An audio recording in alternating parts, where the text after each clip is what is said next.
নতুন বছরে ভোজ্য তেলের বাজারে অস্থিরতা যেন কাটছে না। সরকার 2 দফায় শুল্ক কর কমালেও তার সুফল পাচ্ছেন না ভোক্তারা।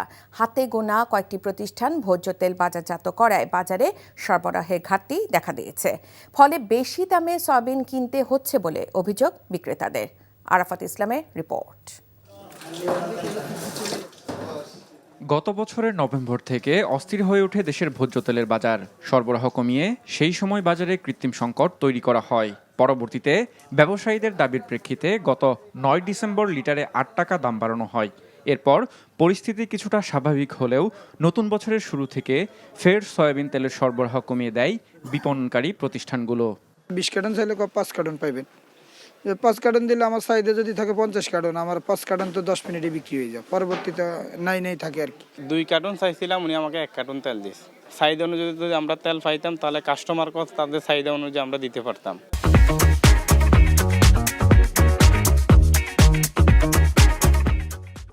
এরপর 16 ডিসেম্বর ভোজ্য তেলের দাম সহনীয় রাখতে নতুন বছরের 31 মার্চ পর্যন্ত আমদানিতে শুল্ক, রেগুলেটরি ডিউটি ও অগ্রিম আয়কর শতভাগ অব্যাহতি দেয় সরকার।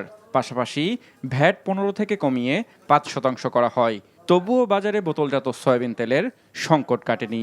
সরকার বলছে অ্যাভেলেবেল তেল আছে, কিন্তু কোম্পানি তেল দিতেছে না। 1 মাস হয় না তেলের দাম বাড়াইলো। এটা একটা কোম্পানি, একটা সিন্ডিকেট। গায়ের রেট 850 টাকা, আমরা কিনতেছি 850 টাকায়, তাহলে আমি কত বিক্রি করব? ডিলার তো 850 টাকা বিক্রি করার কথা না, সে 835 টাকা বিক্রি করার কথা। আমি তেলের জন্য 5 টাকা দিলে 4 টাকা তেল দিলে 1 টাকার মনে করেন অন্য মাল দিবে, এটা স্বাভাবিক, দিয়ে দেয়। এখন আমি মনে করি এই মালটা তো আমার তো ড্যামেজ দিয়ে বিক্রি করতে হয়। বাজার ঘুরে দেখা গেছে বোতলজাত 5 লিটারের তেল কিছুটা সরবরাহ থাকলেও 1 ও 2 লিটারের বোতলজাত তেল পাওয়া যাচ্ছে না। সরকারের বেঁধে দেয়া দামের চেয়ে অতিরিক্ত মূল্যে ডিলারের কাছ থেকে তেল কেনায় বাধ্য হয়েই ক্রেতাদের কাছে বেশি দামে তেল বিক্রি করতে হচ্ছে বলে জানান খুচরা বিক্রেতারা। এই তেলটা ওরা আমাদের কাছ থেকে 820 টাকা নেওয়ার কথা, এখন ক্রাইসিসের দোয়াই দেখায়া ওরা 850 করে হাতায় নিচ্ছে। তাহলে মাঝখান দিয়ে ভোগান্তি হচ্ছে কারা? যারা ক্রেতা, যারা বিক্রেতা, তাদের দুইজনের পক্ষে ঝগড়া বিবাদ হচ্ছে। তাহলে এখন আমরা কি নিরুপায় বলেন? আমাদেরও তো সংসার আছে, দোকান ভাড়া আছে, ঘর আছে। বিক্রেতাদের আশঙ্কা, রমজানের আগে আরেক দফা ভোজ্য তেলের দাম বাড়ানোর জন্যই ব্যবসায়ীরা কারসাজি করে ফের কৃত্রিম সংকট তৈরি করেছেন।